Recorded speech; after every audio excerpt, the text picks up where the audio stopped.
कामरान मुर्तजा साहब, आपसे आगाज करेंगे इस बात का। ये जो आज एहतजाज हुआ है, ये इसको पहले आप हमें बताइए कि ये कामयाब है क्या? क्या ऑपोजिशन अपना एहतजाज आज रिकॉर्ड करने के अंदर जो है, जो वो हासिल करना चाहती थी मकासद, वो कर पाई है? इसको आप जुज़वी तौर पे कामयाब कह सकते हैं। अगर इंडिपेंडेंट जो है ना वो उस पर तज्जिया अगर कोई करेगा, बाज़ शहरों में कामयाब है, बाज़ शहरों में कामयाब नहीं है, बाज़ इलाकों में कामयाब है, बाज़ इलाकों में कामयाब नहीं है। जाहिर है कि पहिए को जाम करना ये एक बड़ा मुश्किल काम होता है, और क्योंकि लोगों के अपने जाती मसाइल भी होते हैं। एक बात तो तय थी कि इसमें किसी तशद्दुद को इन्वॉल्व नहीं होने देना, इसमें कहीं पे जो है ना कानून को हाथ में नहीं लिया जाना, बस जो जहां पे बैठा हुआ है वो इनएक्टिव हो जाए।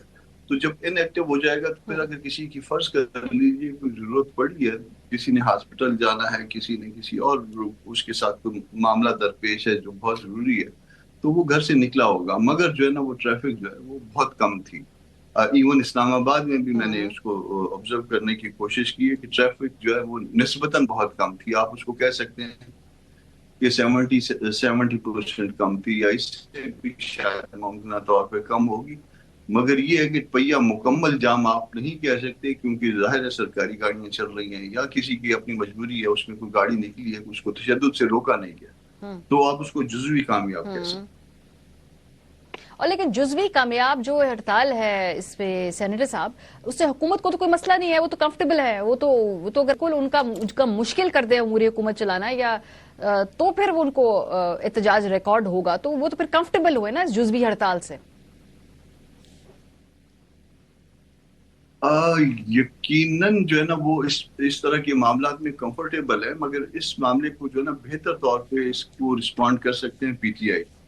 क्योंकि पीटीआई या जो हम्म। इनका इत्तेहाद है वो इस सारे मामले का इंचार्ज था। हमने तो सिर्फ सिक्स को जो है, यानी 2 दिन पहले इस मामले से हमने अपने सारे प्रोग्राम इनके हम्म। प्रोग्रामों में मर्ज कर दिए थे। एक प्रोग्राम जो है वो सिर्फ, मेरा ख्याल है कि ये पिंडी वाला हुआ है, उसको भी हमने लेट करके, ताकि उसमें भी कोई क्लैश ना आए, कम से कम ये गिला ना आए कि कोई पहिया अगर कहीं पे चला है तो वो हमारे वजह से चला है। तो वो हमने इसको अपने तमाम प्रोग्राम जो है ना वो मर्ज कर दिए या लेट कर दिए, और इनके साथ ताउन हम्म। किया है। जहां जहां पे इन्होंने ताउन मांगा है हमने वहां पे ताउन किया।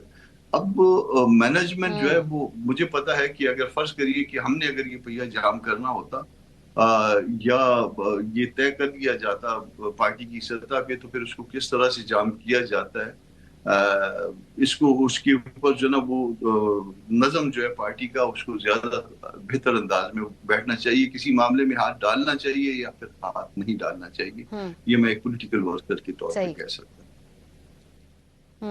झगड़ा साहब, ये जुजवी हड़ताल है, ये मुकम्मल तौर पे शटर डाउन नहीं हुआ है।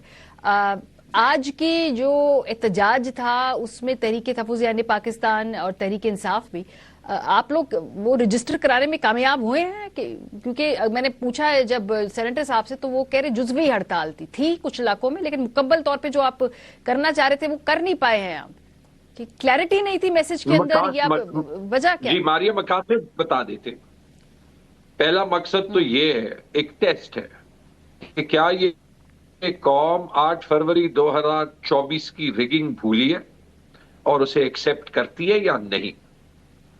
आप अगर हम्म। ये जवाब जो कामरान मुर्तजा साहब ने भी दिया है कि इस्लामाबाद जैसे एरिया में या डंडे की जोर पे इन्होंने जो है वो सब कुछ चलाने की कोशिश करनी थी, ट्रैफिक 70 से 80% कम थी, वो आपको जवाब देता है कि कौम जो है हम्म। वो ये 8 फरवरी वाले रिगिंग को नॉर्मलाइज नहीं होने देगी। Number one. नंबर टू मकसद कि क्या ये जो माहौल है रिप्रेशन का, जहां पे ना कोई कुछ बोल सकता है ना कोई कुछ कर सकता है, हर किस्म के पर्चे लगने हैं, आइन बनना है ताकि एक नाजायज निजाम को जो है वो प्रोटेक्शन मिले, क्या उसमें हम आगे पहुंच सकते हैं कि हम हुकूमत को जो है वो टफ टाइम देने के लिए जो है कुछ हम्म। ऑपोजिशन को ज्यादा कलेक्टिव करें पहले से। तो आप ये तो देख लें कि पहली बार, और मैं बड़ा खुश हुआ कि इस हड़ताल से 1 दिन या 2 दिन पहले जब असद कैसर साहब, आचकजई साहब और मौलाना फजल रहमान जो है वो एक पेज पे आए, क्योंकि ऑब्वियसली जब तक ऑपोजिशन की हम्म। एफर्ट्स जो है वो ज्यादा डिवाइडेड होंगी, उतना हुकूमत को जो है वो इस माहौल में कैरी ऑन करना ज्यादा आसान होगा और उतना ये कॉन्स्टिट्यूशनल क्राइसिस आगे बढ़ता जाएगा। देखिए फर्क देख लें, 4 साल की रिप्रेशन और डंडे के जोर से लोग जो हैं, ये निजाम जो है लोगों को इमरान खान को नहीं भुलवा सका, ना अपने आप को लेजिटिमाइज कर सका है। लेकिन अगर आप पेशावर की मिसाल देख लें, जहां बड़ा इंटरेस्टिंग था, कामरान साहब की बात ठीक है कि नॉर्मली पहिया जाम हड़ताल में जो है वो आप फोर्स करते हैं कि दुकानें बंद हो। हमने जानबूझ के जो पब्लिक ट्रांसपोर्ट थी, जो बीआरटी थी, हमारी हुकूमत है, हमने कहा कि चले, हम सारे मार्केट्स में गए, हमने सब मार्केट्स में कहा कि जी हम आपको फोर्स नहीं करेंगे क्योंकि हमारी हुकूमत की रिस्पॉन्सिबिलिटी है कि हम किसी को जबरदस्ती तो नुकसान ना पहुंचाएं। हम चाहते हैं कि आप हमारे साथ शामिल हो और आवाज उठाएं। हर दुकान को, हर ताजिर को नुकसान पहुंचेगा वो दुकान बंद करने का। हमने अंदर शहर में देखा, हमने देखा, हमने यूनिवर्सिटी टाउन में देखा, हमने हयाताबाद और कारखानों मार्केट में देखा, 80 to 90% दुकानें बंद थी। वो जो 10% 20% खुली थी, इस बात का सबूत थी कि हम कोई चीज जबरदस्ती नहीं कर रहे थे। इससे बड़ा सक्सेस मेरे ख्याल में हमारे लिए नहीं हो सकता, क्योंकि ऑब्वियसली हम बहुत चीजें बेहतर कर सकते थे, बहुत से लोगों के गिले होंगे, बट इट शोज कोई नहीं भूला और कोई नहीं भूलेगा।